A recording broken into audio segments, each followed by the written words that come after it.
No one could tell stories better than Jesus, and a crowd of people was always gathered round him, ready and eager to listen.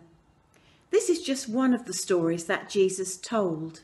He was telling his special stories, parables, even when he was in the temple at Jerusalem during Holy Week. This particular story is about a tiny little seed. You know, most seeds are so small that there are hundreds and thousands even in one packet. And the seed which Jesus told a story about was the tiniest seed of all. Often as he went through the fields and farms with his disciples, he'd seen men and women sowing seeds in the good damp soil.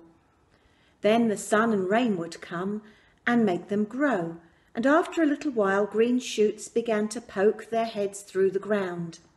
Day by day and month by month, Jesus watched them grow until they became fine, big, strong plants.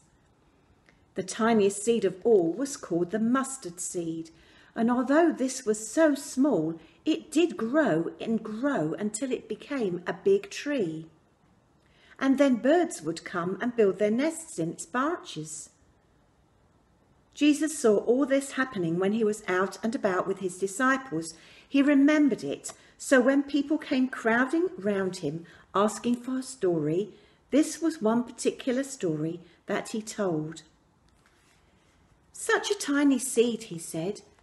"It's so small, it seems almost impossible that it could grow into a tree. And yet that is what God's kingdom is like.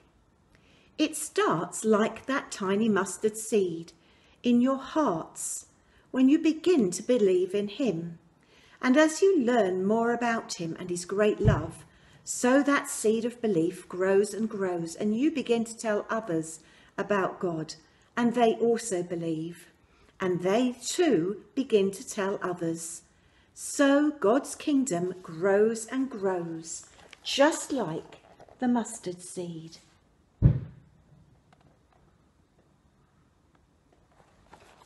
I wonder how many stories of Jesus you can find out. See if you can see some of his parables in any of the books that you've got. Thanks for that story, Linda. I just love the stories that Jesus told. And I'm out here at the moment with my seeds in my little greenhouse. Can you see the seeds that I've been planting in there? They're mostly flowers and they're starting to grow.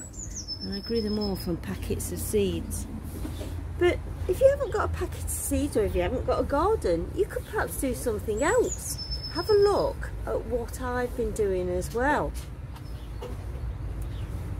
You could, if you eat an apple, perhaps try and plant the pips. Or you could, perhaps, take the top off a carrot, put it on a piece of tissue, a damp tissue, put a little bit of water on and keep watering it and see what happens. All things that grow.